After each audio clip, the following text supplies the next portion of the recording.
the love of my life, but also now very old. We've been neighbours for years. And yet I barely know you. Sometimes life just happens. I'm having a baby! It arrives. We can't go on like this. I know.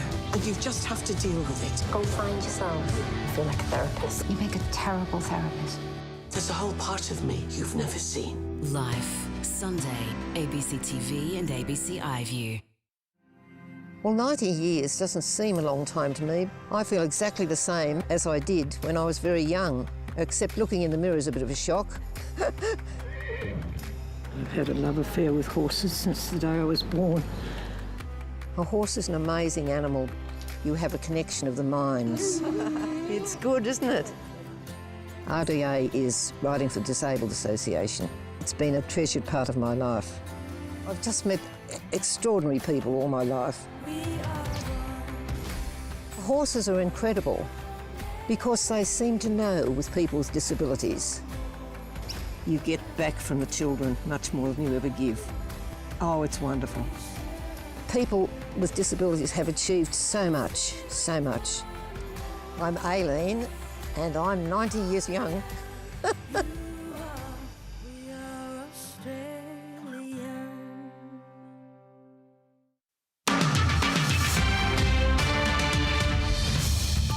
Hello, Von Yong with the top stories on ABC News. As week 2 of the election campaign begins, the leaders of both major parties have gone to familiar tactics, launching dual scare campaigns on border protection and health. The Prime Minister spent Easter Monday in Western Australia, where the coalition needs to hold on to every seat it has, while the Labor leader was back in Queensland and back on the attack. Missile strikes have hit Ukraine's western city of Lviv, killing at least 6 people. They appear to have targeted military facilities and a car tyre service point.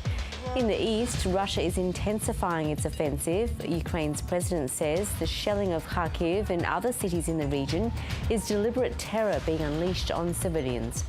18 people have been killed in Kharkiv over the Easter weekend, and more than 100 have been injured.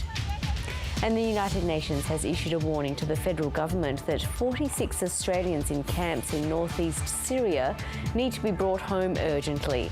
A letter from the UN Human Rights Council says their conditions not only violate a number of human rights, but meet the standard of torture. Australia's ambassador to the UN says the government's closely monitoring the situation. Those are the latest stories. I'm Yvonne Yong. Bye for now.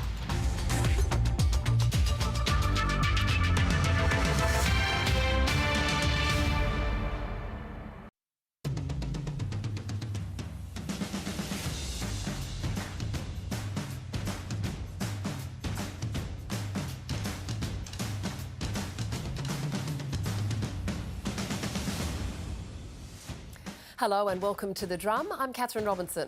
Coming up, as polling day looms, the Electoral Commission sounds a warning on conspiracy theories doing the rounds online. After 2 years, the first international cruise liner arrives in Sydney Harbour, heralding the return of a multi-billion-dollar industry. And could it be time to further relax COVID isolation rules? Joining me on the panel, CEO of the Tourism and Transport Forum, Margie Osmond. Great to have you on the show. You're very excited, given what's happened today. I'm extremely excited. A little bit sun-kissed. Yes, on I've your been out on the nose. harbour. We'll hear more about that shortly. In Melbourne, journalist at online news publication The Daily Oz, Tom Crowley. Tom, your first time. Looking forward to having you on the show. Looking forward to chatting to you. And joining us shortly, we will have General Practitioner Dr Mukesh Haikerwell. But as you can see there on the screen right there, that was from Melbourne, Senior Lecturer in the School of Computing and Information Systems at the University of Melbourne, Sulette Dreyfus. Great to see you, Sulette. Thanks for joining us this Monday. Happy to be here. And you can join us on Twitter using the hashtag The Drum, and we're also on Facebook. Well, as we move into winter, changes to COVID restrictions are again up for debate as governments try to strike the balance between living with COVID and protecting the community. The pandemic has fallen off the radar for many, so it might surprise you to learn that much of the country is cresting a peak in the latest wave of COVID. With case numbers looking to trend downwards and vaccination rates reasonably high, some are calling for COVID restrictions to be wound back even further. Australia's peak COVID health advice body is among those recommending governments phase out the mandated quarantine period for close contacts. While it would see workers across many industries freed up, it's not without its risks. Earlier this year, the UK wound back almost all COVID restrictions, including the legal requirement to self-isolate. And just a few weeks ago, it was estimated that some 5 million people across the UK were infected with COVID at the same time. Margie, I'll begin with you because I know that these isolation rules are affecting many businesses across the country, particularly those in hospitality, retail, travel, etc. How important do you think it is to have those relaxed, and when do you think they should be? Well, look, the industry has always been adamant that we have to follow the health advice. Number one, that has to be front and centre. But I think you've seen with the airport situation over the last week or so, those close contact rules have now been relaxed specifically for airport workers to try and relieve the pressure when it comes to critical jobs. So I think there's desperately a need for some flexibility from governments and a recognition that things are on the upside now, and we need to just step back a little from this. Mukesh, you're just back from 4 weeks in the UK. What was it like there with very minimal, if really no restrictions? It was, I've got to say, very troubling. We left with all the precautions, taking the flight that goes directly from Australia straight onto the mainland of UK, trying to keep everything clear. Unfortunately, our flight got cancelled because of the plane being hit by lightning, and so we went via Dubai. So we got a bit concerned about potentially exposure there, but it was actually very safe there. Landing in Britain, it was like no masks anywhere. We went everywhere. Nobody was wearing masks. It was really not of any great consequence. Of our party, all have been working in hospitals and in the COVID front line here, not getting COVID. 5 out of 6 got COVID whilst over there within 6 days of arriving. So it's all pretty traumatic from that point of view. But otherwise, it's a fantastic journey. Yeah, and getting struck by lightning on the way over. What a trip. Wow. Do you think, though, when you look at our settings here, are we at the stage where we should be, or we're in a position to safely drop restrictions? Look, I think we've learned an awful lot in the last 2 years. And, you know, my team my family that was actually infected by COVID felt very awkward walking around with COVID, knowing they had COVID, and not even needing to mask, but basically being cautious. And I think that we can continue on that journey of getting more safe, keeping our distance, about learn all the things we've learned, but we can be more compassionate and less cruel. And the biggest problem we had with all the lockdowns in Melbourne in particular, and around the rest of the world, was it was treated like a military operation, not a health problem. And we needed to transform to a place where we can be safe, be sensible, be less cruel, and be compassionate. So, you know, you assume everybody around you might have COVID. In the UK, in England, it was 1 in 13. When my kids went to in Scotland, it was 1 in 12. And so, you know, you have the expectation that somebody around you's got it. So why wouldn't you put on a mask? It's not exactly hard to do. But people just didn't do it, and they thought you were stupid when you did it. But nonetheless, we carried to do it. You know, I went to a football match, 44,000 people at Anfield Stadium. There was 2 of us masked, I think, in the whole place. And Sulet, I mean, how does this conversation need to play out, particularly when you're looking at society in a holistic manner? So we're thinking about people who are in general good health, but then there's that vulnerable set, the immunocompromised set. Yeah, I mean, so expressing just my own personal view about this, you know, I'd be very concerned if I had been exposed to someone who had COVID and I didn't know it, and then I went to see an elderly parent, and, you know, potentially expose them, unknowingly expose them. That's a risk I think a lot of people face. And it doesn't have to be an elderly parent. It could also as easily be a relative who's immunocompromised or an unwell child. You know, I guess it comes to the point of, are we okay with killing 10 to 20 people a day nationally? It's exceeded the road toll. There's a lot of volatility. So I guess Melbourne and Sydney is probably averaging something like more than 10 a day over the past weeks.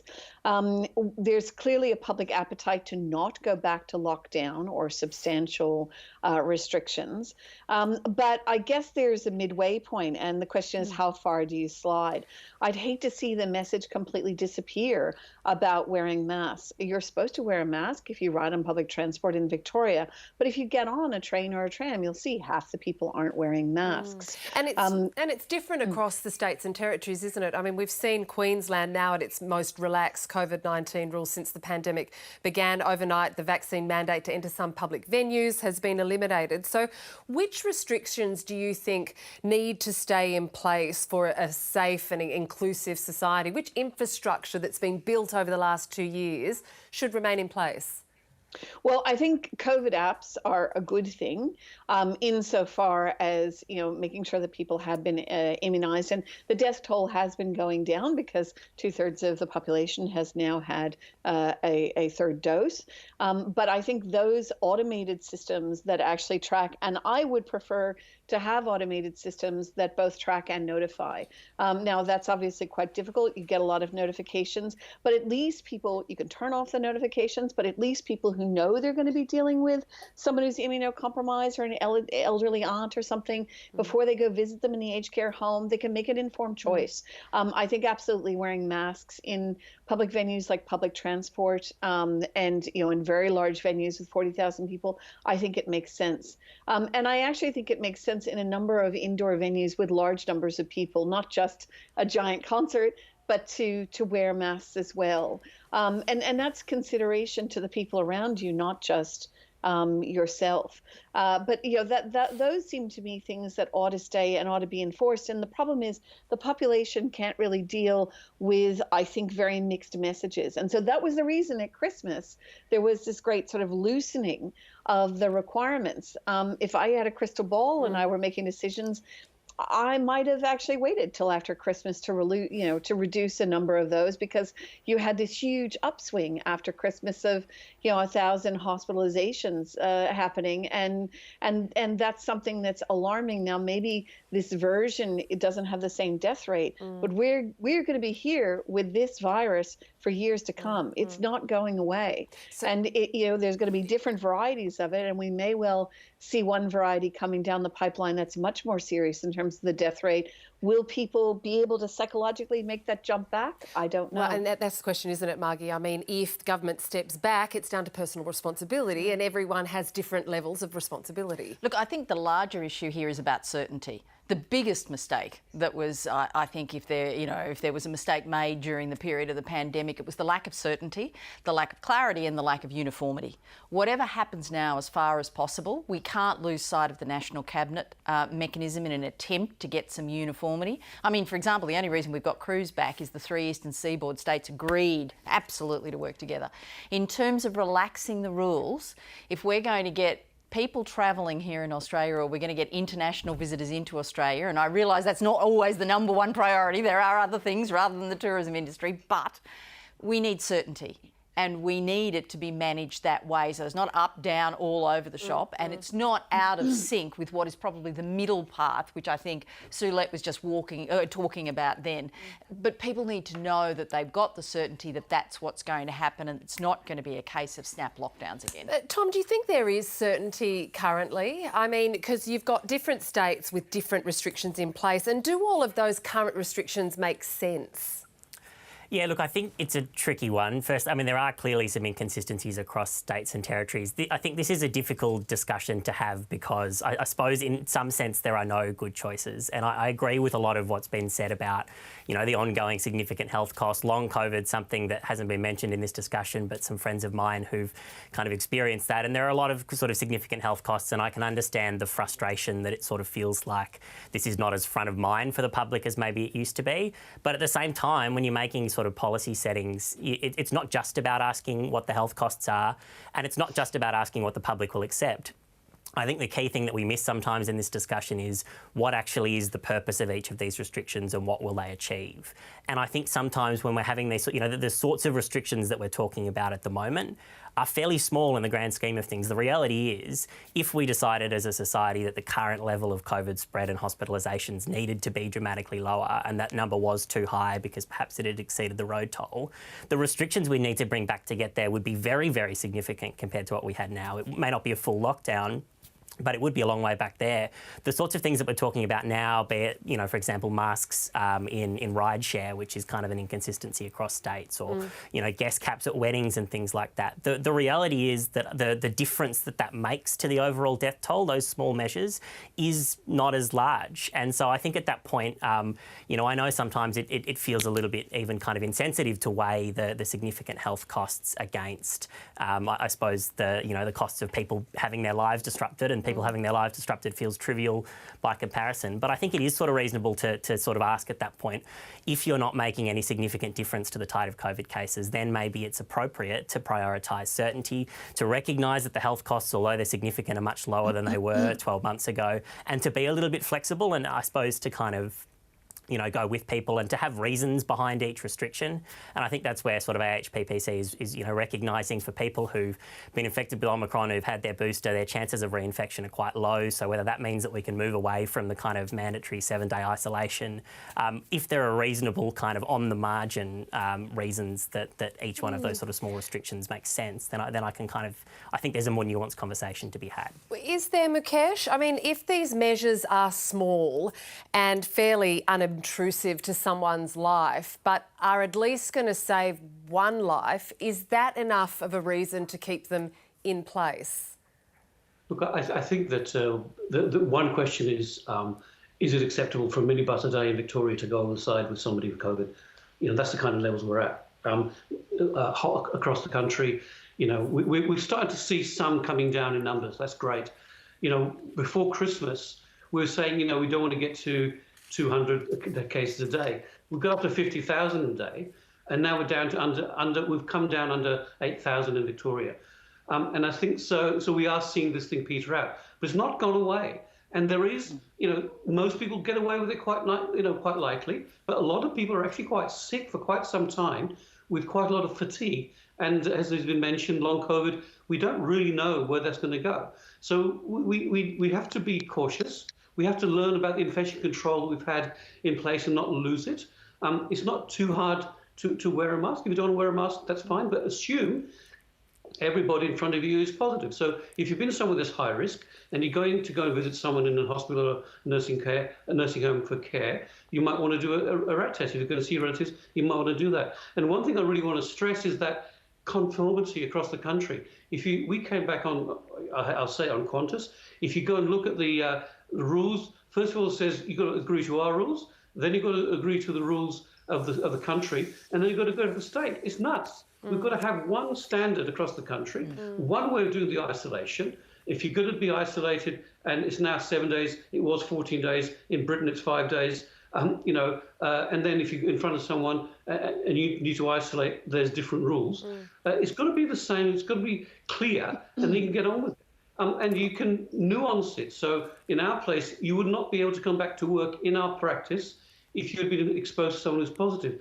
Now you can, but you're in a room where you can work safely without potentially exposing other people. So there are ways of making it work, but the pendulum isn't one end to the other. It's what we've spoken of, which is a sensible middle of the road way. Assume everybody in front of you has got COVID and think what that means for the next part of your day. You know, if it's you're seeing people in a hospital, you can actually work there when you got COVID. I think that's not reasonable unless you've got full PPE, fully masked, and you make people aware in front of you that that's the situation, and that hopefully they're immunised in front of you before you go and do that. Tom, so the whole. Sorry, Mukesh, just before we move on, Tom, I noticed you wanted to say something before we move on to the next segment. Well, yeah, I mean, I wanted to say, I suppose I didn't mention it in my previous answer, but I completely agree, Mukesh, with everything that you've said there about kind of, you know, people taking common courtesy and wearing masks and thinking about it as something that you're doing, especially in high-risk settings, to kind of minimise the risk that you spread things to others. But I think that kind of as far as the consistency of restrictions at the moment, I worry when that strays into a territory of, for example, kind of affecting businesses that have had it very difficult throughout COVID. So, for example, you know, one of the ones that I'll just sort of quickly mention is dancing at nightclubs, which is often the first thing when there's a kind of a wave that scales up, one of the first things to go. Now, I think it's very easy to point to nightclubs and say, well, that's a frivolous activity, so why don't we get rid of that? And it'll make us feel like we're doing something serious. But that's a pretty significant kind of revenue imposition on businesses, performing arts, live music businesses that have had a very difficult time over the last couple of years. Hospitality sector. Yeah, and that has absolutely, that's something. I live in Melbourne. I've been through a lot of lockdowns and been very supportive of the approach prior to vaccination to avoid, horrible health costs and death tolls like we've seen overseas. But when the effect of the policies is smaller, which it certainly is now, then I think it becomes reasonable to ask about those sorts of consequences when you're applying rather restrictions. But certainly as far as wearing masks out of courtesy and in hospital settings, I'm in complete agreement. I mean, to a degree, it's also about Australians not losing the lessons that they've learnt over the last... I mean, that's the one that I always think of. How do we make sure everybody keeps up the practices that has become pretty much embedded? You go everywhere normally with a mask around your wrist or whatever else. Those things don't really need to stop. And then you're making a personal choice because you've got the option to make that choice kind of thing. But it's those behaviours I think are so critical we have to encourage. And only time will tell if they stick around or not, won't they? Well, the cruising industry has once again set sail in Sydney after 2 years in which large international cruise vessels have been banned from entering Australian ports. P&O's Pacific Explorer today docked in Sydney's Circular Quay ahead of its first voyage to Brisbane at the end of May. Aside from Tasmania and Western Australia, every major Australian port will welcome the return of large-scale international cruise ships. This really is the restart of such an important part of the Australian economy. $5 billion in economic activity, 18,000 jobs, and I can tell you that it's more than that for so many people who enjoy cruising, their livelihoods are built off the back of this industry. Well, the Pacific Explorer is the first cruise ship to arrive in Sydney since the Ruby Princess in March 2020. Back then, nearly 3,000 passengers were allowed to freely disembark in Sydney. 600 of them later tested positive for COVID. Passengers today will be permitted to board, provided they are double vaxxed and show a negative COVID test upon arrival. Cruising will be the same but different.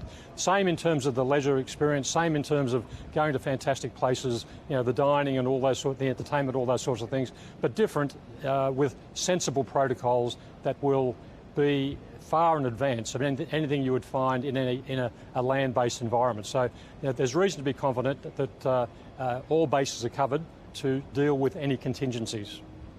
Well, Margie, you were in the thick of it today, a huge day for the cruising Am I allowed to get up and dance? Absolutely.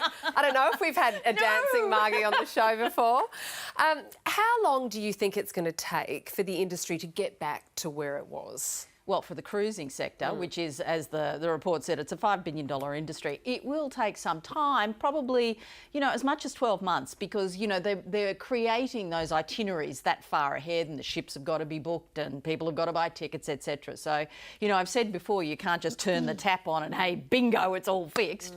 Not the case. But it was amazing out on the harbour this morning. It was a perfect day. Wasn't it? And I think for me, even though I'm very excited to see cruise back for a whole lot of reasons, it is a wonderful piece of symbolism in terms of the wider tourism industry, and those gorgeous photographs of the ship coming into Sydney Harbour, the Opera House, all of that, they're going to get beamed around the world. They will. And that sends a message stronger than anything else that we're open for business again. So how different do you think cruising will look post-pandemic, and how different should it look? Well, look, I think the thing is that the cruise industry has been working very carefully with a whole range of international health organisations and with the 3 key state governments.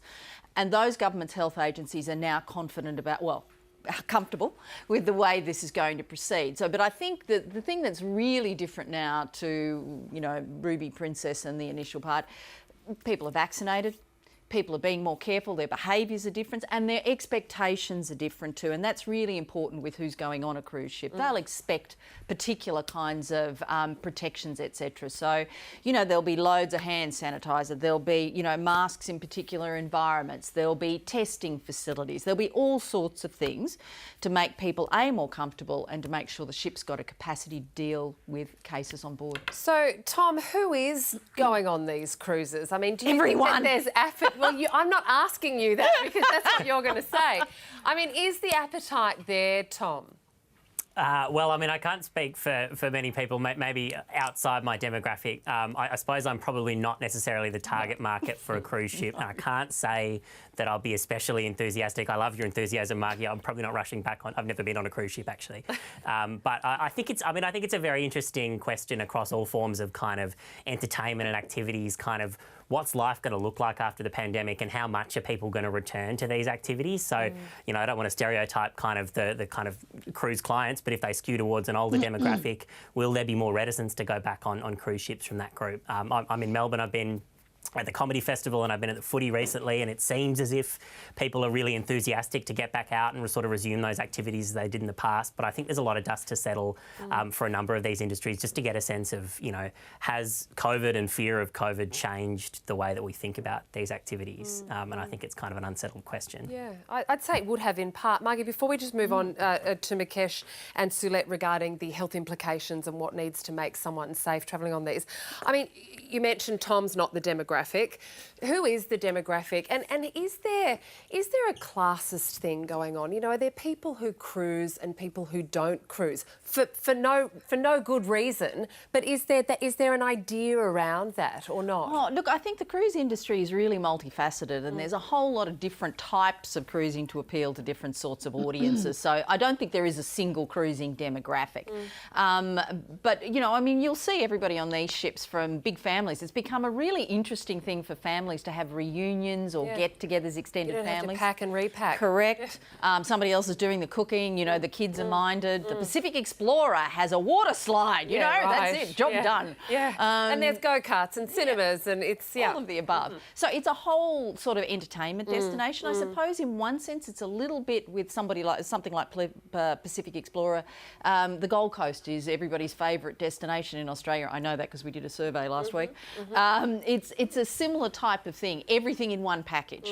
So it appeals to a pretty wide demographic, but possibly not Tom's demographic. Yeah, okay. I'm more of a winery guy, I think.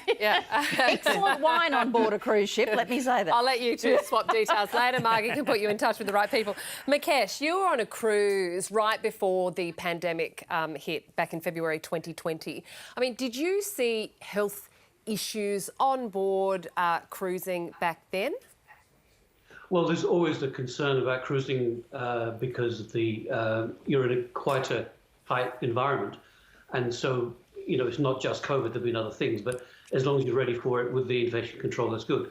When we were leaving Melbourne on the QE2, the newest version of it, the third version, it was our 2-day cruise from Melbourne to Sydney. It was very strict leaving Melbourne. Of course, we got off before the Ruby Princess, so everybody got off the national issue getting off at Sydney. So we saw that as a big problem there and then, actually. As we were leaving here, we were having our first possible positive in our practice, so I had to walk people through that. On board, as we've heard, there was even then sanitising, distancing, masking wasn't a thing at that stage. And I think that's going to be a big thing. And it's the same across every aspect of life in that we have learned so much. When COVID started, we had nothing. We didn't know where we were. It was scary. We didn't know where it was going to land. And in fact, the first phase of it, especially in Europe and Southeast Asia, was terrible. We were in fear of our lives. And until the vaccine came, that fear only then started to dissipate. And I think by understanding that and understanding the benefits of vaccination and getting the third vaccine, it means we're much safer doing these things. So we can do more. And I think that if we learn those lessons, don't soldier on. If you're sick, stay in your sick bay, don't go off and intermingle. Making sure that you do all the things about keeping your health up, exercise, food and drink and all that, which you can do on a cruise ship, by the way, is all the things that you can do. Of course. And, it's good value for money and it is safe if they adhere to those principles. Mukesh, from the supply side, if you like, what do the cruise companies need to do? What medical measures need to be introduced to make passengers feel safe? Well, I think that on the way in, you've already got the issue of needing to be vaccinated, show your vaccination certificates and so on. And I think if you haven't got the vaccination, you are putting yourself at risk and probably other people if you're going into that space. It's like you would never have travelled in the past without yellow fever certificate or smallpox when that was still available. So it's nothing new for us. It's just that we've sort of reacted in a different way to COVID compared to other things. The facilities on board, the availability to have isolation, to do testing, which we didn't do. In fact, if you think about it, rat testing was not even allowed. It was not legal until before Christmas. So all these things allow us much more flexibility. I read on the way the other day that they've approved a breath test for detecting COVID. So that makes things a whole lot different as well. So there's a lot we've learned, there's a lot we can do. And remembering it's not just COVID, and we've got to keep safe. And I think that the level of security and safety that all the industry, and is certainly paramount in travel because people are away from home. People have got those things, the insurance is there, we do get looked after. And I think that, great pictures of Australia, and it's a great destination. People need to see that. But we've done it so well. We should actually build on the fact that we've done it so well. We have kept our country safe. We have kept the death toll down. We do have great hospital facilities should there be a problem. This is really great selling points for our nation because of the work we've done. If I can just bring Soulette in here. For you, what would be the game changer for you getting on a cruise or not? What is the bare minimum medical requirements that you would need to feel safe travelling on a cruise? I'd want everyone to be fully vaxxed, including boosted. I'd want everyone to have a PCR test and have it be negative before they got on. And is that over a rat test, over a rapid antigen test? They're just more reliable. I've seen so many cases of people who, just in my community, who have tested negative on rats and then come up positive on PCR. And that's even, shoving the stick all the way up to your brain, still just not picking it up. It's hard. It's difficult to do well. Yes, Mukesh is laughing. He's like, yes, I've done that with patients.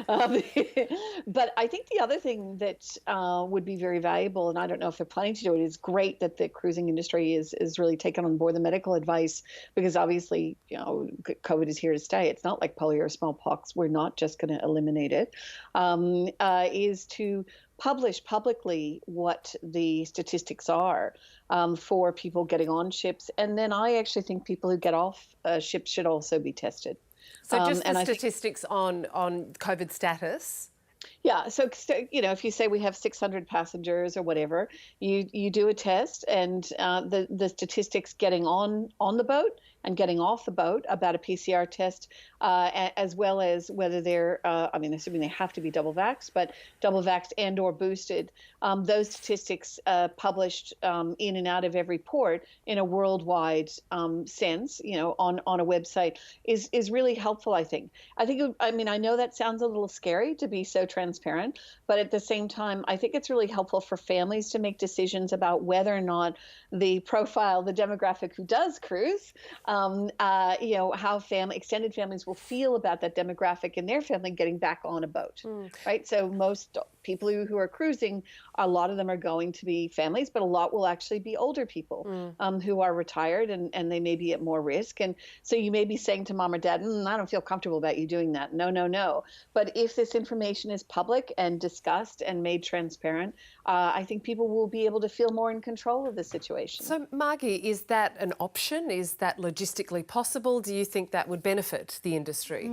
Look, I think at a time when there are something like over 250 cruise ships on the ocean wave around the world, that the cruise industry has worked with the governments in the countries that they're based in and that they're going to, and those governments are now comfortable with what's being discussed. I think the decision about whether or not you choose to cruise, to a degree, I think is not necessarily going to be affected so much by the statistics. I think you want a general sense of confidence and safety around the sorts of things that Mukesh was talking about. And then I think you just want to go and experience it. I'm not certain that more data will add to the decision-making process. As you and I were discussing before the show, you just want to get away. So, people are really keen to travel at the moment. And I think that to restore that confidence and get people travelling, making it more, intrusive is not going to get us there. Boils down to that personal risk appetite, doesn't it, and responsibility.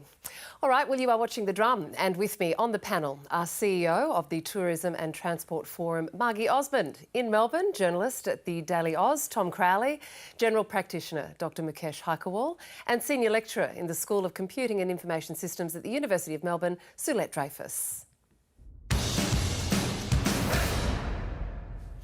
There are just a few hours left to enrol to vote, and the Australian Electoral Commission is urging people to enrol or update their details, particularly young Australians.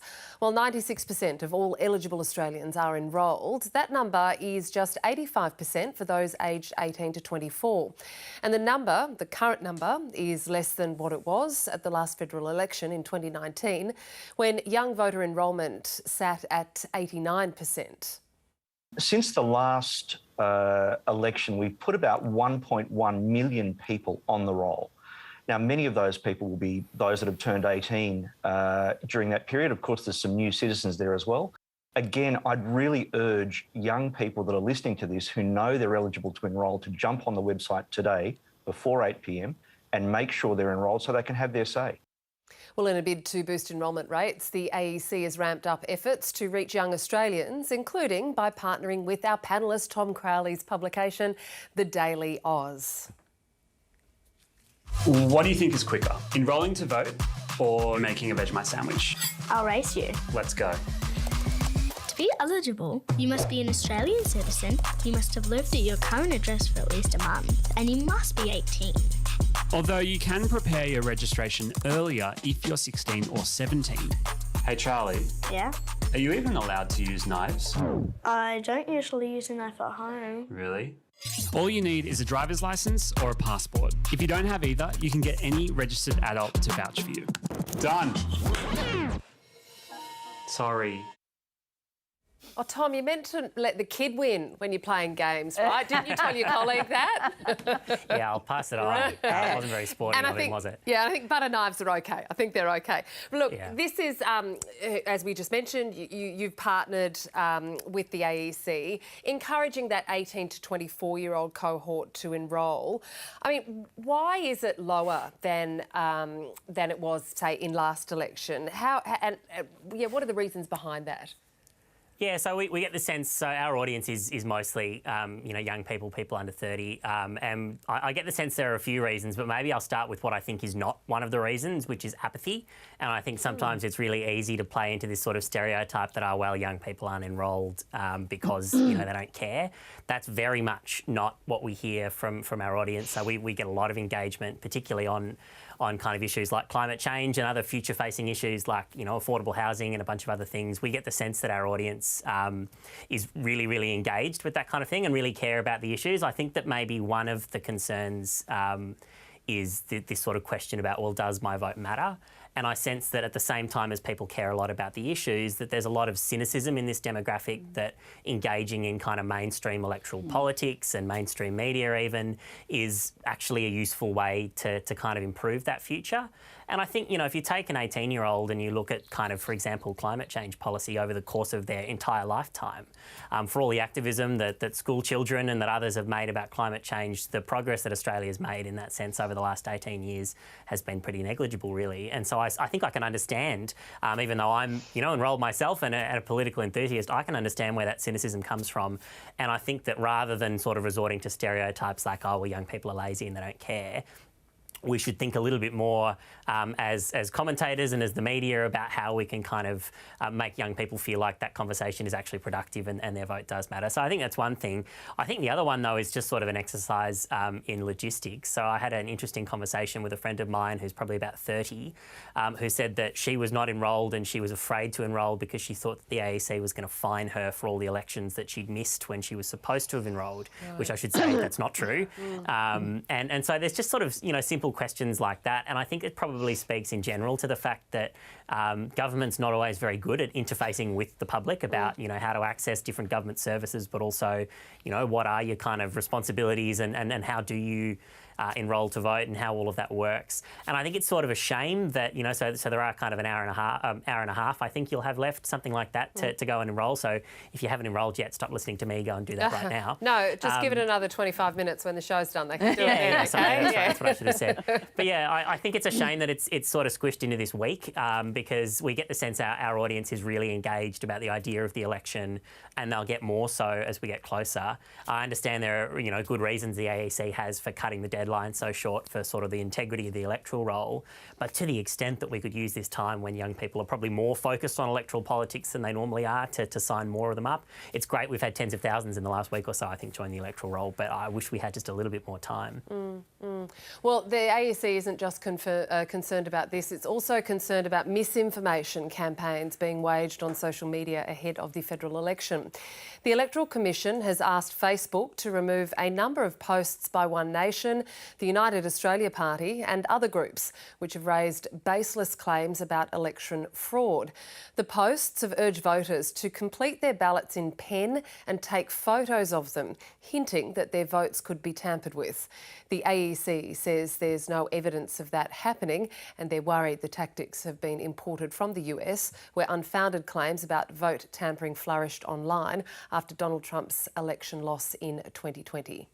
We've seen an unprecedented level of conspiracy theories and other commentary that's been worrying. In fact, for the first time ever, we've even established a disinformation register, which people can access on our website, where we've put conspiracy theories that we've seen online on that register. We've seen all sorts of things about the AEC erasing your votes, the use of Dominion voting machines, and a whole range of other things that in some cases border on the unhinged, and it is a concern. Well, Jory Craig is the head of digital integrity at the global think tank, the Institute of Strategic Dialogue. She's in Australia launching a new project with the Judith Neilson Institute and RMIT Fact Lab to tackle disinformation in the lead up to the federal election. And Jory joins us now. Thank you for spending your time with us on this really important issue. Jory, we just heard there that the AEC is concerned about voter fraud claims, misinformation claims. As an outsider looking into this process here in Australia, just how rife do you see misinformation in Australian politics? Well, around the world, we're really seeing the unprecedented situation where during the global pandemic, a lot of communities that spread dis and misinformation online were able to come together over a shared experience. And so globally, we see the sharing of tactics, as the AEC said, being exported from different countries, perhaps from the US. But I will say that it is quite a different circumstance in Australia. We do not see the same level of prevalence of disinformation in the same ways as we see in the US or in other countries. But there are some circumstances to be concerned about, for example, these voter fraud misinformation claims. Okay, just before we look into the disinformation that you're seeing, what is the difference between disinformation and misinformation? Sure, it's a great question. So misinformation is information that's false or misleading that's shared by accident. There's no intent to cause harm or to confuse. So for example, I'm not from here. I might tell you, hey, the election's on Tuesday. That might just be my ignorance, not knowing how it works here in Australia. No intention to mislead there. Disinformation is false or misleading information that's shared with the intent to confuse or disrupt or deceive. So that's the main distinction there, but it does get quite fuzzy when you're dealing with social media. So what is the disinformation then that you're seeing here in Australian politics? We've just into our second week of the election cycle, but what have you seen so far? Sure. So a lot of this disinformation, the grounds for the disinformation was the seeds for that were sown earlier on. So we had communities online who were upset about government protocols around COVID, who are now sort of experimenting with different narratives that have worked in other places about perhaps being upset with the way the government handles the election. And so that is what the AEC is referring to. And we're seeing some exported claims that really do come very specifically from the US. So for example, there is the disinformation that Australia is considering using a specific type of voting machine that is not at all used here, and in fact there would have to be a legislative change for it to be used here. But just because they know that narrative has been circulating in English language spaces online, and as the internet has no borders, you see people trying to see what will stick here in these earlier days of the election period. It's interesting, Mukesh, because from a personal perspective, you have fallen victim to being a misinformer through no real fault of your own. Can you tell us about your experience and what happened? Oh, we had a very innocuous documentary interview about a 90-year-old lady who happened to get COVID and how you treat them. And we talked about the fact that they are more at risk. If they're triple vaxxed, they're better. But there are new medications that are available to treat them. And in a very short segment, you didn't have an opportunity to name them. However, unbeknownst to me, on the screen behind me, they were putting the brands of various medications, including one that is used as a horse paste and is not recommended for treatment of COVID. That was actually, I was very pleased that the Truth Facts people picked that up. It was good that the TV station made an apology and took that down. But of course, the problem is the damage had been done. And I'm now still the pin-up boy for the anti-vax movement in Brazil. And I mean, you can laugh about that now, but at the time, it's very serious. Ivermectin, and, you know, for that being something that someone else accidentally put your name to. Yeah, totally. And I think that there is an important theme that anybody who's done that should be able to and must do. And I was very pleased the TV station did actually clear that. And what was also really gratifying that from Brazil, from around the world, many people actually rung, and we had a conversation about how it was wrong, and then put these fact checkers out and proved it was a myth buster, which was great. But of course, when the damage is done, people only listen to their own echo chamber, and then they won't back away from the fact that they've been told this is actually false. But nonetheless, you've done your best you can to change that disinformation to misinformation. Sulette, who do you think is responsible for getting the correct information out there? Is it the people who hold the truth, and is it about them prosecuting their story better rather than dismissing mis and disinformation? Yeah, I mean, I don't think that generally it's a good idea in an open society to have censorship. The better option is to actually have fact-checking. There's some great fact-checking going on, as been discussed here, but most of the major worldwide news organizations, Deutsche Welle, AP News, Reuters, they all have fact-checking departments. And in fact, you can go onto their sites and they say, you know, not the real news of today. Look at what didn't happen last week, somewhat tongue-in-cheek, and see, you know, about the supposed CNN tweet claiming that child soldiers are fighting in eastern Ukraine is actually a digitally altered disinformation. So, you know, that I think is a big solution to it. Where social media labels a particular post as having no evidence or evidence to the contrary, I think that's also very effective. And it's fair. It doesn't actually censor it in the sense of not allowing it to run, but it does label it as saying that it's contrary to known evidence. Facebook has had a regime of demoting factually incorrect posts. So again, it doesn't completely remove them, but it's not going to appear in your feed in the first 20 messages, and so you're probably not going to see it. And so in that way, you can actually work to not shut down freedom of expression, but also, you know, correct what is incorrect out there. Hopefully, if people turn to these things such as the fact-checking sites regularly, what will happen is not only that they will become informed about the news on that day, but also they'll begin to switch on in their brain that little piece of critical thinking, you know, that you hope the education system brings them, which says, oh, does that really seem right? You know, would I want to just dig a little further on that and go to a reputable news source? And this is where reputation of the news source matters. I mean, I know that the ABC gets its share of people who complain about this and that on it, but at the end of the day, we are very lucky to have the ABC because it is one of a set of very reputable news sources around the world, and people can go and know the news is correct. Yeah. Tom, to Jory's point that she touched on just before about how you have these groups that might latch onto an issue. So say, for example, here in Australia, a year ago, the anti-vaxxer narrative was a lot louder than perhaps it is now. How do you think these groups are evolving? Yeah, it certainly seems to be a growing presence. I mean, I must admit we sort of all have to be alive to our own social media bubbles, and I don't see a lot of it myself. But I was in Canberra a couple of weeks ago, and I remember walking past one of the anti-vax protests on the way to Parliament House, and I think I spent about 10 minutes sort of walking past within earshot of this megaphone. I don't think I heard vaccines come up once, and I think I did hear Dominion voting machines come up. So it's interesting how these sort of things snowball together and kind of, you know, collect different types of misinformation.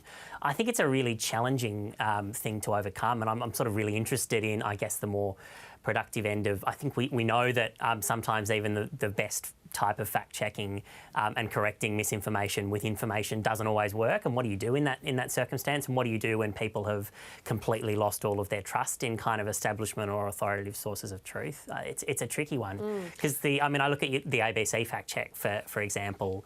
I think it's a reflection of, I think it's a wonderful service, but of how difficult and nuanced an exercise fact-checking is, because the average sort of post on there will be thousands of words long, and they'll be assessing the claims of a mainstream politician, and rather than landing on a simple true or false, it'll often land on a misleading or an exaggerated or a partially true. You know, these things are difficult, and I think it doesn't necessarily get easier when the claims are outlandish and have no basis in reality. I think the phrase that comes to mind is that misinformation can get around the world faster than the truth can tie up its shoelaces, and sometimes when, you know, the crazier the ideas are, if you've got to go back to some sort of random common law thing from 100 years ago that you've never heard of that has no relevance and no bearing on the situation, but you need to be able to engage with it on its merits to sort of convince somebody who thinks that it's important, it's a really, really challenging exercise. And so I'm interested in the question of how much we can kind of build fact-checking into the process of an election in a way that manages to happen quick enough to matter. Jory, what's your thoughts on that? I mean, it's moving at such a fast pace, often misinformation when it's spread and disinformation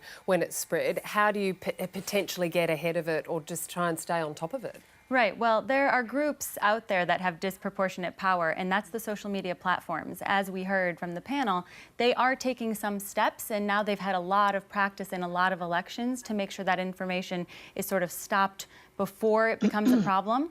But they are also responsible for connecting these groups to one another and making recommendations that you might check out information that they know to be false. So I think there's a lot more we can do to sort of have those social media companies promise and keep their promises to commit to what they say they'll do to protect the voters in an election. Other than that, I think in addition to fact-checking, it's talking to your neighbors. I mean, that is sort of what disinformation and misinformation prey on, the sort of disconnectivity they hope we have, sort of isolating ourselves into our own feeds. But making sure you're talking with your friends and family and your neighbors, because ultimately the people we trust most are our friends and family. So in the absence of being able to sort of perfect the art of fact-checking, which truly is an art and a nuanced thing that requires a lot of technical, careful looking at facts. It's important that we do all we can in our communities also. I mean, it's a bit like a perfect storm too, isn't it? That people have been away from the workplace. You know, there's no water cooler conversation at the same level there once was, or people you could personally check with. And coffee shops were shut down for a while exactly. too. You know, and so the pandemic's a gift to the disinformation industry, isn't it? And loneliness. I mean, loneliness and sort of when people are not feeling so great, we see campaigns take advantage of that all the time. We know that campaigns will also often try to make you feel fearful or try to make you feel nervous or insecure. So it really is about sort of strengthening the ties in our own community, in addition to seeking out news you can trust. And I'll tease that idea about loneliness out with you in a sec, but I wanted to ask you, Margie, I mean, you were a coalition staffer before... Eons ago. Eons ago. We've all been I was a child eons at the ago. time, yes. I mean, what was your view of this from an insider's perspective? You know, is it light and harmless, or has it become worse in decades gone by, or is this just the dark art of politics morphing?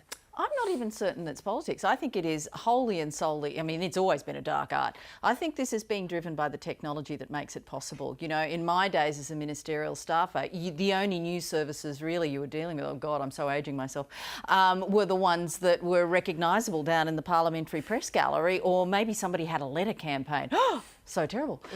But now it's almost like a runaway train in the context of, you know, political offices and political parties. They all have massive digital units. So do all the major corporates now, because they have to protect their brand as well. So I don't think it's confined to politics. I think it's got a much bigger environment around it, and for the corporate community now protecting their brand, this kind of conversation is really pivotal.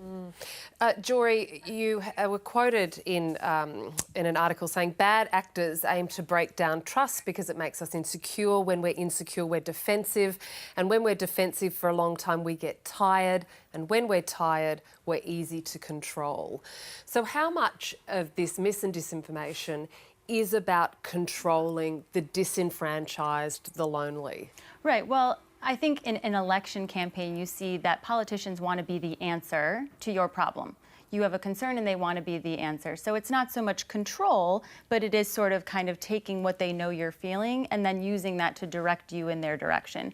But what we see in countries where there are authoritarian governments, most notably people will be thinking about Russia, what we see in countries like that is that over time, regardless of an election cycle, they are using propaganda, misinformation, and disinformation in that sort of perfect storm where now they can completely control information channels to wear down a population, where they maybe at some point are having them upset about something, but ultimately it is just sort of to encourage them to be passive and sort of disengage. Now, in Australia, you all have compulsory voting, which is a real benefit because, you know, there are not the voter suppression campaigns or sort of just getting people to be so dissatisfied with their options that they stay home. You know, that's a huge feature that helps stay keep the democracy intact, and is sort of something that can inoculate against some of the impacts of potential disinformation campaigns. And just finally, Jory, your assessment of where we're at with respect to political misinformation and disinformation, or just electoral, let's put it broadly, for the matters for the issues that matter to Australians. How does it look to you in this week that you've had to look at with a microscope? Well, in just the week we've had since the campaign has started, it does look to be pretty under control in the sense that while we are seeing fact checkers point out where politicians have made claims that lack context or maybe are a little bit on the line of a little bit true, a little bit false, we are not seeing as much momentum around some of the really problematic conspiracy narratives that we've seen in other places, or the narratives that sort of move people toward extremism, that moved people to the insurrection on January 6th in the US. We're not seeing that same type of activity, but we're keeping a close eye. Another thing that we have to keep a close eye on in Australia in particular is disinformation that is not in English. Because with diaspora communities, with communities where English is not their first language, it becomes that much easier to both push a narrative, but also have it not be checked. So we're considering all of that, and only a week in, I think so far, they've not put everything out there yet, but we'll keep a close eye on the advertisements that are being run and what's circulating in closed communities as well. Great to talk to you and get your insight on Thanks that, Jory. So much for having me. Thank you so much for joining us, Jory Craig, Head of Digital Integrity at the Institute of Strategic Dialogue.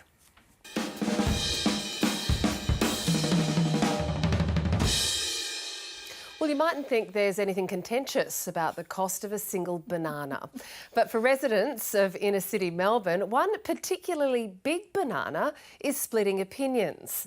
This 1.8 metre tall sculpture, titled Fallen Fruit, was purchased last year by the City of Yarra for $22,000 from a $100,000 grant bestowed by the Transport Accident Commission. It's some critics found ripe for criticism, arguing it could have been redirected towards other community services. And within weeks of its installation, vandals took to the banana, attempting to decapitate it.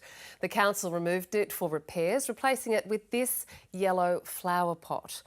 And amid the drama, we might have that picture or not sure. The City of Yarra is yet to decide if the contentious banana will return. Tom, you live about 200 metres from the said banana. How did you feel about it when it emerged?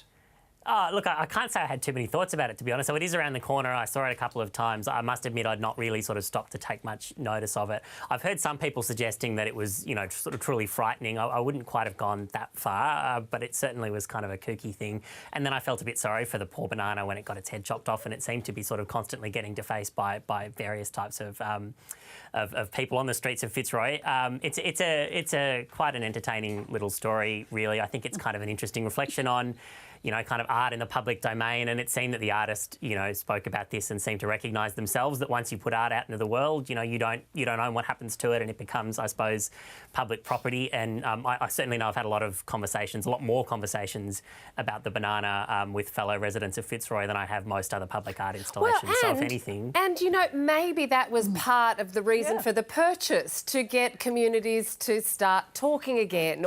But I mean, Silette, you know, have you seen the outrage over this? Is it because it was a $22,000 banana and public funds spent on it, or was it because it's absurd? What's your thought? I don't know. I mean, I think the banana is a perfectly reasonable piece of public art, and a lot of fun, actually. I go to a cafe around the corner from there really regularly, and it's not an overly confronting banana as bananas go. I mean, it's not as big as the big banana in Coffs Harbour. It's not as big as the big banana. There's nothing particularly obscene about the banana. You could do a lot with a banana that would be, inappropriate in a public space, and that there's nothing inappropriate in a public space. Kids like the banana, and it's actually a serious artist who's done the banana. Someone who's won art prizes and gone to Victorian College of the Arts. Yeah. So why any council would chicken out would be spineless about the banana. You cannot have a spine as soft as a banana, and not put the banana back. And we love flowers, nothing wrong with flowers, but I have to say there is a little bit of that feel of, we can't have anything controversial. Let's put a pot of flowers in its place. No, that's the wrong message. This is a cynical idea, isn't there, coming from you, Sulette? I mean, Margie, is public art always going to cause a discussion, a debate? Well, it should. It should add to the dimension of the city. It should be what everybody's been talking about. It should be fun. It should be interesting. It should drive some conversation. I mean, I'm just back from Darwin. I have to say to you, the street art in Darwin is amazing. Next time you're up there, you've got to do it. It's got a message, but it's beautiful and it sparks a whole lot of conversation. Yeah, I think there should be more of it, and I agree. Councils, have some spine, put some fun out there. Well, we're not sure what the fate of the banana. We will let you know. The fate of the banana, we'll find out and make sure we all let you know. But I'm afraid that is all the time that we have today. I'd like to thank our panel very much, Margie Osmond, Tom Crowley, Dr Mukesh Haikerwal and Sulette Dreyfus. Hope you have an excellent evening. Ellen Fanning will be back with you tomorrow for a special episode of The Drum, live from Geelong. See you next time.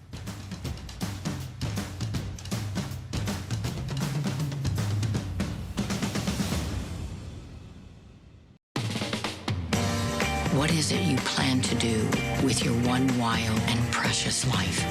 Hand-painted sign writing is definitely a dying art. For him to go on television speaking Italian, my God, it will blow you away. Who is this guy? This will remain an unseen, invisible, yet remarkable story.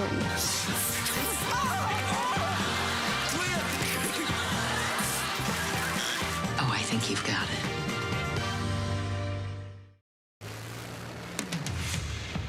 Russia intensifies its attacks on Ukraine's second largest city with mortar and artillery strikes against civilians.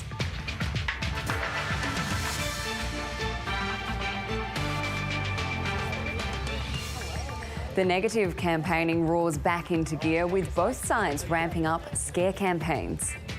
A government that knows how to protect and secure our borders, and a Labor opposition you just don't know at all. This is a health minister now, designate, if they're successful in the election, who we know will undermine Medicare. The rising cost of living forcing more families to rely on donations and emergency food relief. And two very different finishes at Australia's richest foot race. This is ABC Late News. Hello, I'm Tyne Logan. Missile strikes have hit Ukraine's western city of Lviv, killing at least 6 people. They appear to have targeted military facilities and a car tyre service point. In the east, Russia is intensifying its offensive. Ukraine's president says the shelling of Kharkiv and other cities in the region is deliberate terror being unleashed on civilians.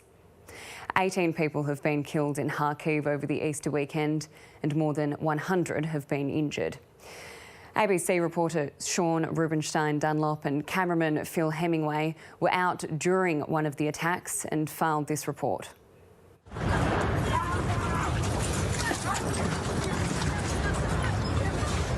We're caught up in the shelling in downtown Kharkiv.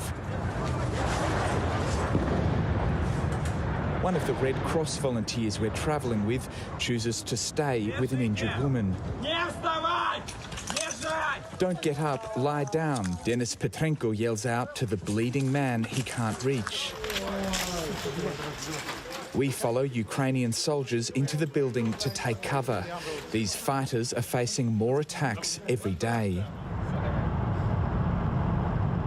This one began when we were driving through the city with the Kharkiv Red Cross, who were aiming to deliver aid. We saw smoke rising from a building and stopped to find 2 people covered in blood. This woman's head resting on her handbag as she desperately called a loved one. As help arrives, Russia strikes again. For the Red Cross, it's time to pull out. Leaving right now. We've just heard more explosions and we need to get out of here. They scramble to get the injured to safety. These civilians are among more than 100 casualties in just a few days. Apartment blocks just down the road are hit. Russia is shifting its targets from the outskirts of the city to the centre. Rescue workers are searching for anyone still alive. The Red Cross has to continue on its mission to deliver much-needed supplies. Entire neighbourhoods are in ruin and people are desperate for food and water. We're under constant shelling and we're hungry. The shops are closed. Denis Petrenko tells her we just got caught in the shelling as well. Then another attack interrupts his mission again.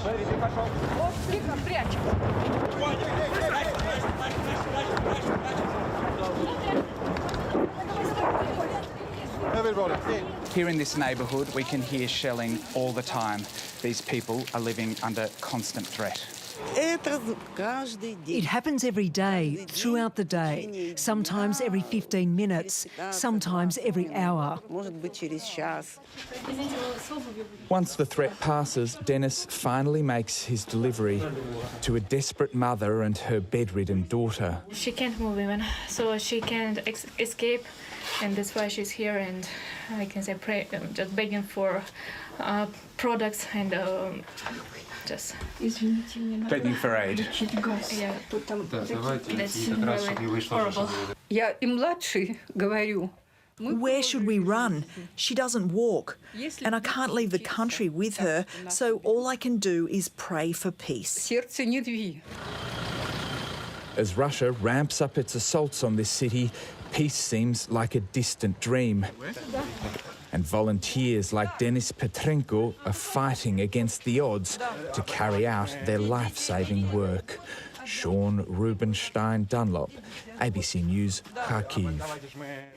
Ukraine says its forces will fight till the end in Mariupol and the city has not fallen. Russia has claimed near full control of the strategic port city and all its urban areas. Ukrainian fighters are holed up in giant steelworks, defying an ultimatum from Russia to surrender or be killed. Tens of thousands of civilians remain trapped in Mariupol. A merciless 7-week siege has reduced most of the city to a smoking ruin. The two leaders have started their second week of campaigning by launching dual scare campaigns on border protection and health. The Prime Minister was sandbagging seats in Western Australia, while the Labor leader spent a second day on the attack in Queensland. Here's political reporter Jane Norman. Welcome back to WA. Going west to defend a swathe of Liberals seats. We've got manual steering here. The Prime Minister came armed with cash for patrol vessels. The helm is no place for the inexperienced. No. And ready for a battle on boats. When Labor abolished temporary protection visas in 2008, the armada of people smugglers' boats came to Australia. Zeroing in on yesterday's stumble that forced another mid-campaign correction. We don't support temporary protection visas. Labor have learned nothing when it comes to border protection. But scare campaigns go both ways. Medicare is not safe under Scott Morrison and Anne Ruston. Labor's using the change in Health Minister to stoke fears about the future of Medicare funding. She said yesterday there wouldn't be any cuts, and I repeat that today. In Queensland, where Labor holds just 6 of 30 lower house seats, Hi, Oscar. Anthony Albanese was reminding voters of the PM's response to the devastating floods in January. He slept through the whole thing. Receiving a different reception to the one he got at last night's Byron Bay Blues Fest. Polling conducted last week suggests the Labor leader's stocks might have fallen. Anthony Albanese now trailing Scott Morrison 30 to 38% on the question of preferred Prime Minister. Labor's primary vote also down 4 points to 34%, while the coalition's up slightly to 35%. It's a mountain that Labor seeks to climb. This will be ScoMo. After a steady start, today Scott Morrison suffered his own campaign misstep, messing up the details of the dole. How about that? Yeah. Which we increased from $40 a week to $46 a week. Love you, ScoMo. Later clarifying it's $46 a day. Oh, I misspoke. It was pretty straightforward. The Easter truce is officially over. Labor has turned noticeably more negative, with Anthony Albanese attacking Scott Morrison's character and reviving Labor's Mediscare campaign. The Prime Minister is using Mr Albanese's campaign missteps to fan the fear of the unknown and convince voters to stick with the devil they know. Jane Norman, ABC News, Canberra. Compensation talks between the Defence Department and a French company over the dumped $90 billion future submarine project are likely to drag on for months. The Defence Minister has indicated an expected deadline of July to reach a settlement with Naval Group will not be met. There are commercially sensitive negotiations that are going on with companies at the moment, so not going to prejudice that about what money's in what pool. Earlier this month, Defence confirmed a total of $5.5 billion had been set aside for the scrapped program, although the government expects the final figure to be much lower.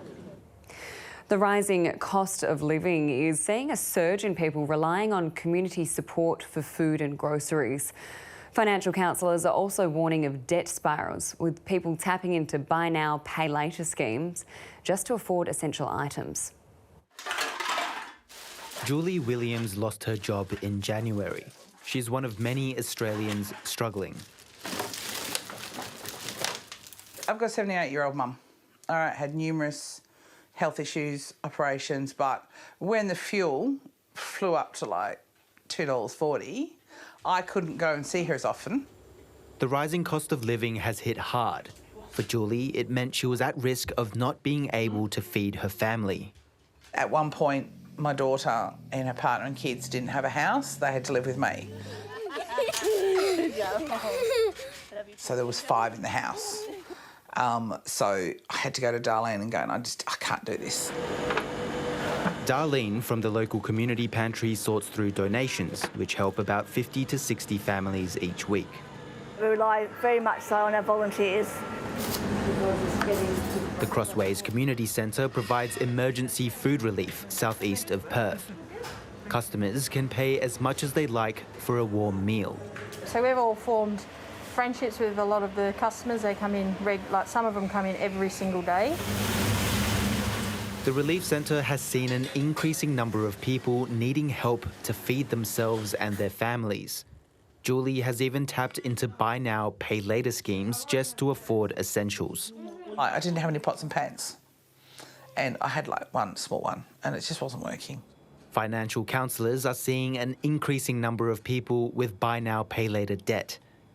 You know, instead of them going hungry, they'll use these services to get Coles vouchers and Woolly vouchers to buy food and put food on the table. There are concerns about the lack of regulation around these alternative financial services, with no credit checks and high late repayment fees. But for those struggling, it's a problem they'll have to deal with later. Kason Ho, ABC News. The United Nations has issued a warning to the federal government that 46 Australians in camps in northeast Syria need to be brought home urgently.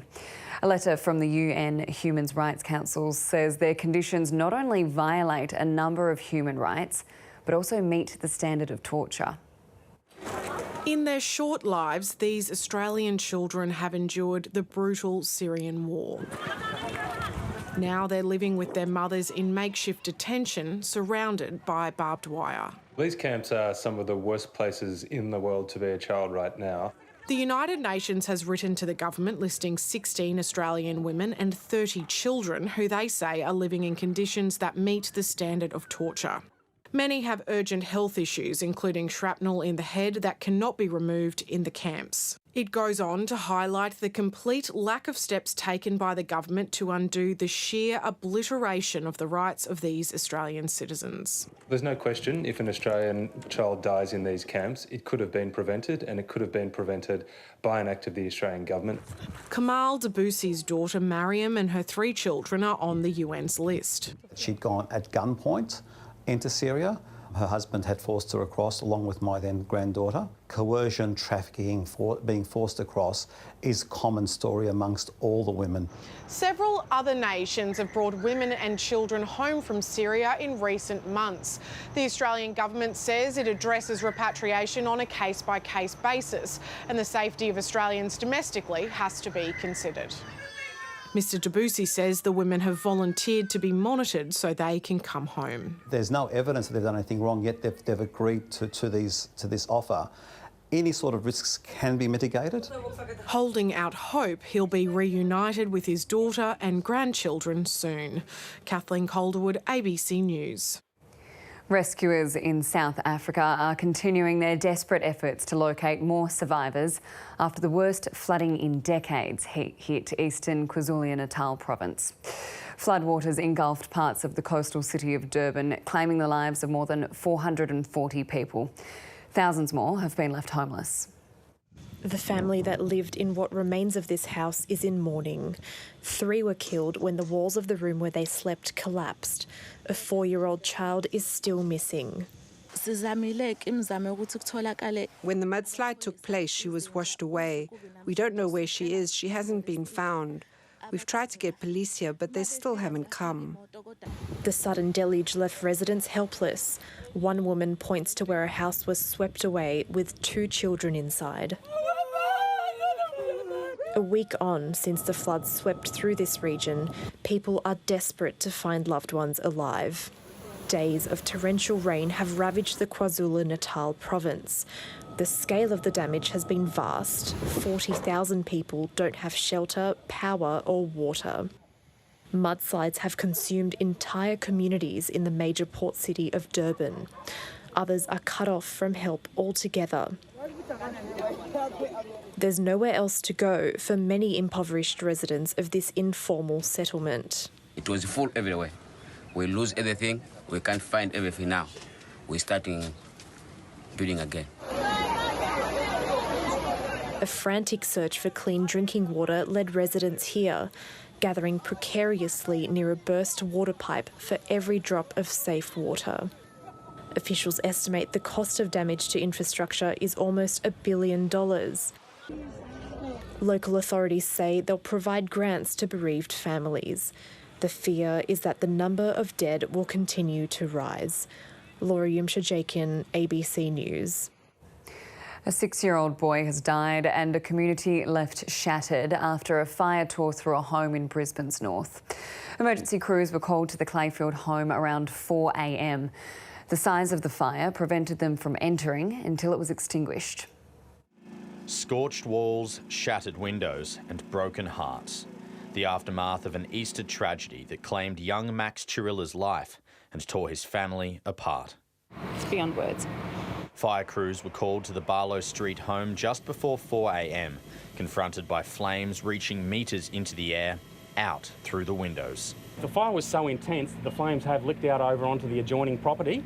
The boy's parents and younger brother managed to escape without serious injury. They were already out and coming down the stairs, and they were able to advise that there was still one person within the building. But the sheer size of the blaze prevented crews from moving through the house. And the ceiling and walls were beginning to fall down around them, so they were unable to progress any further without knocking down the fire. The fire was extinguished an hour later, and the body of 6-year-old Max was found. His father Paul this afternoon returned to the burnt-out home, distraught and heartbroken. What they're having to experience now and their lives completely changing in a heartbeat, I can't even begin to imagine. Initial calls for help reported the fire began at the rear of the property, but authorities are still investigating what exactly caused the blaze and how it spread so quickly. The end of Easter for the crews is also going to be a really sad time for them. However, they did what they did in the very best and from the perspective they could not have possibly done any more. A grieving community is promising to support the family. Whether it's a shoulder to cry on or dinners to be made or clothing, anything, we will make that happen for them. This is a tight-knit community and we'll pull together to support them in whatever way we can. A collection of flowers is already growing at the home, with notes reading sorry and paying tribute to a beautiful boy. Toby Chers-Lewis, ABC News. Cruise ships were once a regular sight in Australian waters until COVID put an end to that 2 years ago. But now Sydney has welcomed its first cruise ship since the ban was lifted. And while it's good news for the industry and travellers who like cruises, there's still a bit of apprehension about them setting sail again. Pacific Explorer, Sydney Beach, yes. After more than 2 years in deep water, We would like to welcome you back to Australian waters. a $5 billion industry rebirths in Sydney. Thank you very much. Thanks for inviting us home. The cruise ship ban has been lifted and the Pacific Explorer was given an almighty homecoming.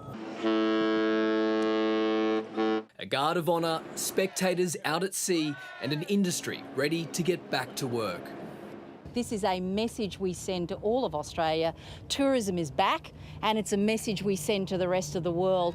The last 2 years have been anything but smooth sailing for suppliers and travel agents. The Ruby Princess COVID fiasco brought an end to cruising in Australia and decimated an 18,000-strong workforce. Absolutely terrible. I've not earned a cent since the 1st of March 2020. I don't think we've had an easy week right across that whole time. We lost all of our young team in our business. But cruises are back in New South Wales, Queensland and Victoria under new COVID protocols. You must be fully vaccinated and test negative before embarking on the ship. Masks, sanitisation stations and social distancing will also be common practice. Australia is one of the last markets to return to cruising, and there have been over 10 million passengers around the world who have confidently gone back to cruising. It's hoped the return of the Pacific Explorer today will show other states still reviewing their situation, like Tasmania and South Australia, that this isn't a false start and that the cruise industry is back. Some eager travellers have already lined up their next trip. We'll be on the first cruise out and the second and the third and the fourth. I'm not kidding when I say I am ready to go. Like, I've genuinely packed everything. But with COVID still rife, not everyone is on board. I'm probably more hesitant to do it at the moment. The first cruise departs on May 31st. Cameron Gock, ABC News, Sydney. Confidence is returning to the tourism industry, with holidaymakers flocking to Queensland destinations for the Easter long weekend. From southeast beaches to the outback, tourism operators say they're confident it will only get better. Busy airports, beaches and restaurants across the state have provided a treat far sweeter than chocolate for tourism providers this Easter. It's got that vibe again, and the restaurants are full and people are happy and the guests have been absolutely amazing. While international numbers are still low at Brisbane Airport, the domestic terminal was buzzing as travellers made the most of the break. Today alone, we'll see about 58,000 passengers through the domestic terminal and around 52,000 tomorrow. In North Queensland, crowds at Billabong Sanctuary traded the Easter bunny for snakes and crocodiles. Saturday was our busiest day in potentially 2 to 3 years, which was really good to see. Many headed west for the weekend, where Longreach's Dan Walker says a bumper tourism season is only just kicking off. It buzzes the town, everyone's got a smile on the dial. In Noosa, visitor numbers were 15% higher than pre-COVID levels. We've seen a switch with people not going overseas and they're coming to Noosa, which is great news. Occupancy was up on the Gold Coast, with many holiday apartments and hotels booked out. Bookings are expected to remain strong well beyond the Easter break. Some Queensland operators say occupancy is looking good for next month, with visitors also booking ahead for the winter holidays and even Christmas. This time 2 years ago, we were looking at single-digit figures for occupancy of hotels, so it's come a long way, but it's been a long time coming. The state government is also looking forward with the launch of new campaigns targeting travellers from New Zealand. New Zealand represents our second largest international market pre-COVID, and we want to see that come back very, very soon. A long weekend going a long way to restoring confidence for an industry on the mend. Heidi Sheehan, ABC News, Gold Coast.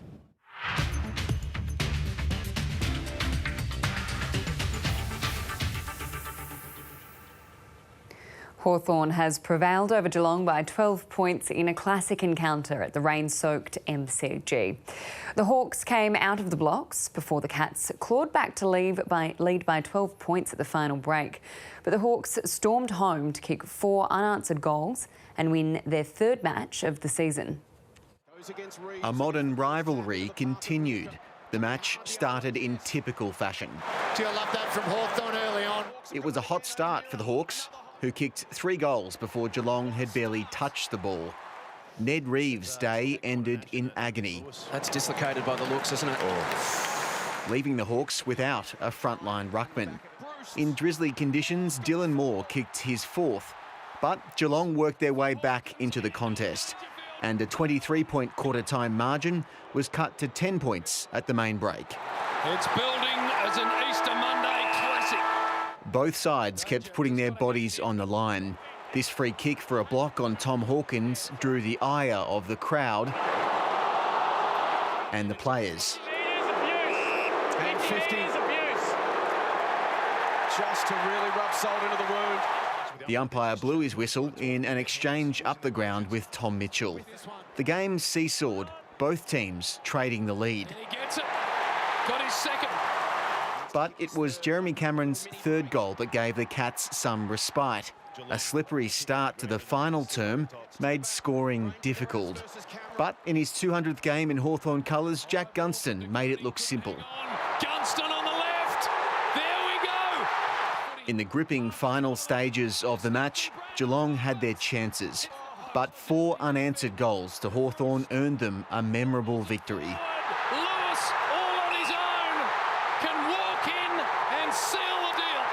The young Hawthorn side under Sam Mitchell has now snuck into the top 8. Tom Maddox, ABC News. The Fremantle Dockers are riding high after finishing the round in 2nd spot on the AFL ladder following their thumping 8-goal win over Essendon. The Dockers returned to Perth buoyed by their first win over the Bombers in Melbourne since 2010. Fremantle has made its best start to a season since 2015 and has a chance to further prove its finals credentials when it hosts Carlton on Saturday. At the other end of the ladder, West Coast was back on the training track following Friday's humiliating loss to Sydney. The Eagles sit 16th on the ladder with just 1 win from their opening 5 games. They travel to Adelaide this week to face the winless Power. West's Tigers have pulled off the biggest upset of the NRL season, claiming a 1-point victory over the Eels in front of a sellout Easter Monday crowd in Parramatta. A long-range field goal from Jackson Hastings in the final seconds clinched the win. It's their first win of the season and it sparked elation. Hawthorn has prevailed over Geelong by 12 points in a classic encounter at a rain-soaked MCG. The Hawks came out of the blocks before the Cats clawed back to lead by 12 points at the final break. But the Hawks stormed home to kick 4 unanswered goals and win their 3rd match of the season. A modern rivalry continued. The match started in typical fashion. You'll love that from Hawthorn early on. It was a hot start for the Hawks, who kicked 3 goals before Geelong had barely touched the ball. Ned Reeves' day ended in agony. That's dislocated by the looks, isn't it? Leaving the Hawks without a frontline ruckman. In drizzly conditions, Dylan Moore kicked his 4th, but Geelong worked their way back into the contest, and a 23-point quarter-time margin was cut to 10 points at the main break. It's building as an Easter Monday classic. Both sides kept putting their bodies on the line. This free kick for a block on Tom Hawkins drew the ire of the crowd and the players. And 50.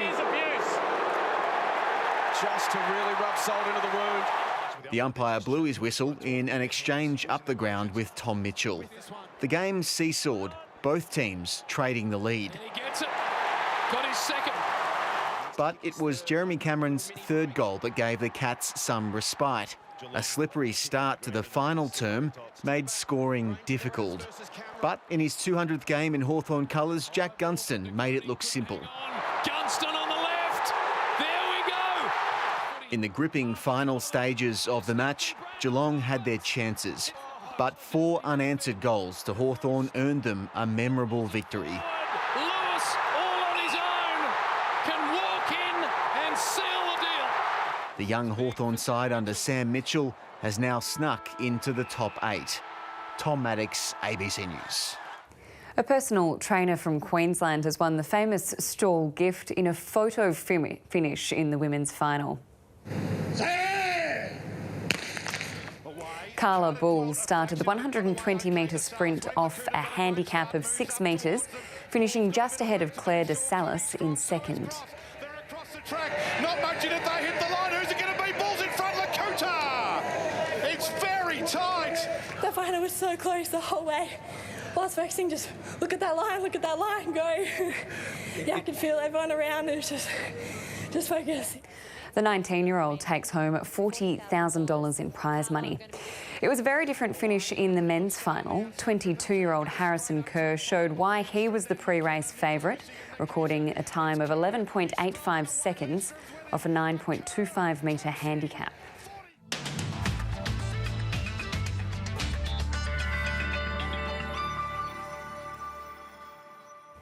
Taking a look around the country, Sydney is in for late rain, while Melbourne has rain clearing and a top of 16 degrees. It'll be cloudy in Hobart at 19 degrees, partly cloudy in Adelaide reaching 20, mostly sunny in Brisbane and Darwin, and in the west, Perth will be sunny and 27. And that's ABC Late News. I'm Tyne Logan. Thanks for your company. Enjoy your night. We can't undo the lies we had to tell, girls. I'm Finn, Dennis's son. You have no idea what he's capable of. How do we know that you are what you say you are?